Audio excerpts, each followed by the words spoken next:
साल 2025 नवंबर का महीना, जगह जोधपुर, जहाँ 16 दिन के एक मासूम को उसकी अपनी ही 4 मौसियों ने मौत के घाट उतार दिया। घटना के बाद चर्चा हुई अंधविश्वास की, तंत्र मंत्र की। इसी साल अक्टूबर का महीना, जगह बालोतरा का टापरा गांव, जहाँ एक मां ने अपने 3 बच्चों को टांके में फेंक दिया और उसके बाद खुद भी जान दे दी। शुरुआती वजह सामने आई पारिवारिक कलह की, और अब ताजा मामला भीलवाड़ा के मांडलगढ़ से, जहां मानपुरा गांव में एक मां ने अपने 2 मासूम बच्चों को बेरहमी से मौत के घाट उतार दिया और इसके बाद खुद भी सुसाइड करने की कोशिश की।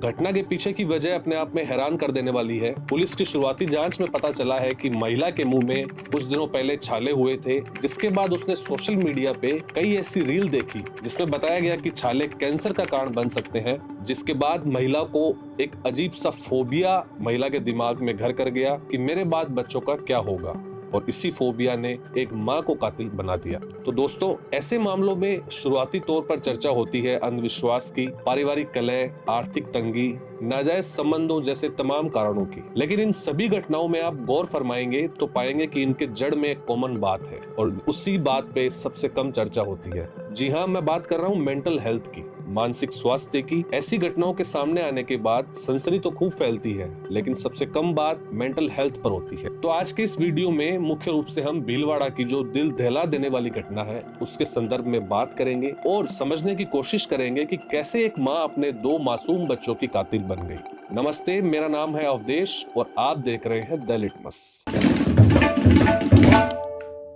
दोस्तों, राजस्थान वो धरती है जहां बचपन से हम सुनते आए हैं कि कैसे पन्नाधाय ने अपने बेटे का बलिदान देकर एक वंश को बचाया, और उसी राजस्थान से जब हम इस तरह की घटनाएं सुनते हैं तो एक समाज के तौर पर हमें थोड़ा रुककर सोचने की जरूरत है। सबसे पहले जानते हैं कि भीलवाड़ा के मंडलगढ़ के मानपुरा गांव में आखिर हुआ क्या, ये पूरा मामला क्या है। दरअसल 11 जनवरी 2026 वो मनहूस सुबह थी जब राजू तेली और संजू के घर से निकली चीखों ने पूरे गांव को सन्न कर दिया। रविवार का दिन था। संजू का पति राजू तेली, जो टेंट का काम करता है, वो काम पर चला गया। घर में 35 साल की संजू और उसके 2 मासूम बच्चे, एक 10 साल की बेटी नेहा और एक 6 साल का बेटा भैरू थे। घटना की जानकारी के मुताबिक सुबह करीब 9 बजे के आसपास संजू ने पति को कॉल किया। संजू ने कहा, मैंने अपने दोनों बच्चों को मार दिया है और अब खुद भी जहर खाकर अपनी जान दे रही हूँ। यह सुनते ही राजू चौंक गया। उसने तुरंत पड़ोसियों को फोन कर घर जाकर देखने को कहा। घर पे जब पड़ोसी पहुंचे तो सामने नजारा देखकर हर कोई हिल गया। सामने फर्श पर बच्चे खून से लथपथ पड़े थे, जिनकी मौत हो चुकी थी, और संजू दोनों बच्चों के साथ तड़प रही थी। हालांकि संजू को बाद में बचा लिया गया। अब इस मामले की शुरुआती पूछताछ में संजू ने बताया कि मेरे मुंह में लंबे समय से छाले हो रहे थे। मैंने कुछ रील देखी जिसमें पता चला कि लंबे समय तक मुंह में छाले रहने से कैंसर हो सकता है, तो मेरे मन में मौत का डर बैठ गया। जिसके बाद मुझे लगा कि मेरे जाने के बाद दोनों बच्चों को कौन देखेगा।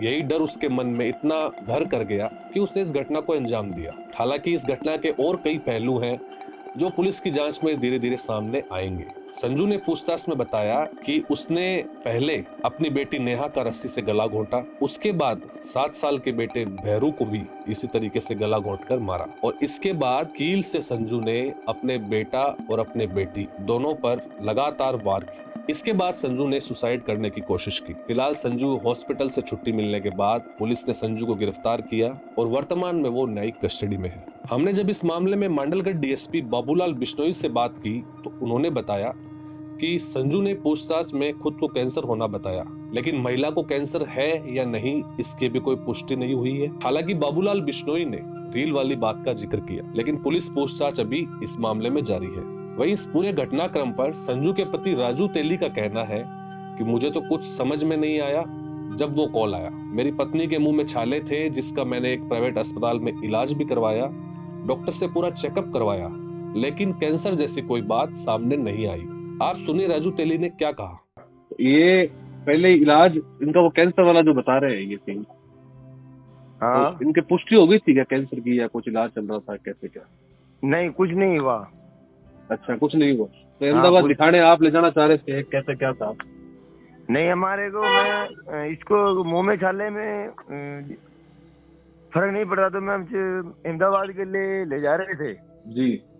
हाँ। आप कहाँ थे, पता कब चला तब आपको फोन घर से आया था? नहीं, हम हमारे टेंट पे काम करने चले गए। जी जी जी। तो हमारे फिर हमारे पापा भी खेत वेत ले गए। हाँ। और फिर इन्होंने केमोलो फोन किया कि मैंने दोनों बच्चों को खत्म कर दिया और मैं भी खत्म होंगी, मेरे मुंह में कैंसर है जो। फिर बाद में मेरे पापा ने आया और फिर बाद में मेरे कॉल किया, फिर मैं आया तो केमोलो दोनों बच्चा दम तोड़ दिए थे उस टाइम में।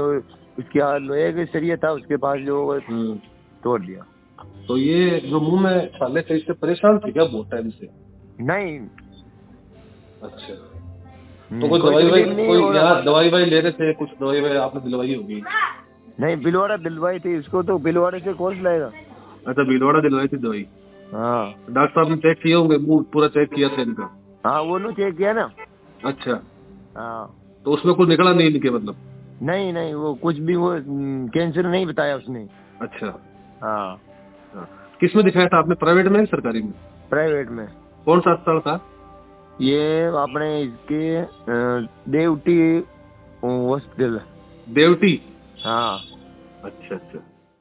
तो दोस्तों, अब मांडलगढ़ की ये घटना सिर्फ एक अपराध नहीं है, ये समाज के गिरते मानसिक स्वास्थ्य का एक अलार्म भी है। यह उस अकेलेपन और वहम की चीख है जिसे हम अक्सर नजरअंदाज कर देते हैं। सवाल ये है कि आखिर एक माँ इतनी मजबूर और इतनी बेरहम कैसे हो गई कि उसने मौत में ही समाधान ढूंढ निकाला। दरअसल जब ऐसी घटनाएं होती हैं तो समाज और कानून इसे महज एक सनसनी की तरह देखता है, लेकिन घटना के पीछे एंजाइटी डिसऑर्डर या फिर डेल्यूजनल हाइपोकॉन्ड्रियासिस जैसे कई जो मानसिक या मेंटली जो कारण होते हैं वो हो सकते हैं। हालांकि इस घटना में कई पहलू और भी हो सकते हैं जो शायद इसी घटना में भी हो। तो हमने ये समझने के लिए बात की जयपुर के वरिष्ठ मनोचिकित्सक डॉक्टर ललित बत्रा से। आप भी सुनिए उन्होंने इस मामले पर और इस तरह के मामलों पर क्या कहा। एक इलनेस होती है जिसको बोलते हैं डिल्यूजनल हाइपोकॉन्ड्रियासिस जी, जिसमें क्या होता है कि व्यक्ति को ये भ्रम हो जाता है कि उसे कोई बहुत गंभीर बीमारी है जी।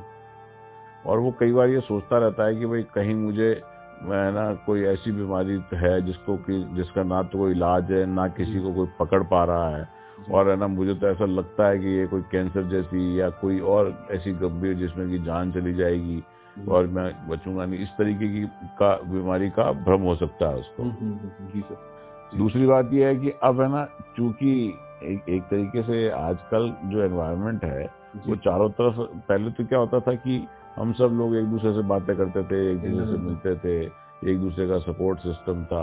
अब वो सारा कुछ हटके सिर्फ रीलों में और आपके इसमें ही रह गया है कि भाई जो है ना वो कि वहाँ ये हो रहा है, वहाँ ये हो रहा है, यहाँ असुरक्षित वातावरण बन गया है, लोगों के दिमाग में बहुत ज्यादा सुरक्षा कर गई है। दूसरा वर्जन ये है कि हो सकता है वो किसी मतलब जैसे स्किज़ोफ्रेनिया या इस प्रकार के किसी अति गंभीर उन्माद जनित रोग से पीड़ित हो और उसके दिमाग में बहुत सारे जो है वो डिल्यूजन्स और बहुत सारी जो है ना वो क्या कहना है भ्रम की परिस्थितियां हो जिसके चलते उसने ये ऐसा कर डाला हो। अब आपने देखा इस पूरे घटनाक्रम पर संजू के पति राजू तेली, डॉक्टर साहब का क्या कहना है। तो आखिर में मैं आपसे यही कहना चाहता हूं कि आपके भी अगर आसपास कोई गुमसुम है, बेवजह डरा हुआ है या सोशल मीडिया की आधी अधूरी जानकारी से पैनिक है, तो उससे बात कीजिए, साइकेट्रिस्ट के पास ले जाइए, उसे समझिए। वहीं राजस्थान सरकार या प्रशासन भी इस तरह के मामलों को पुलिसिया फाइल में बंद नहीं करे,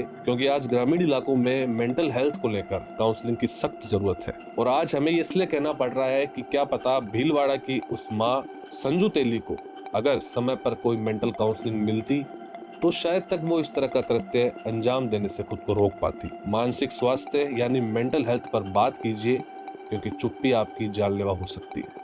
नमस्कार।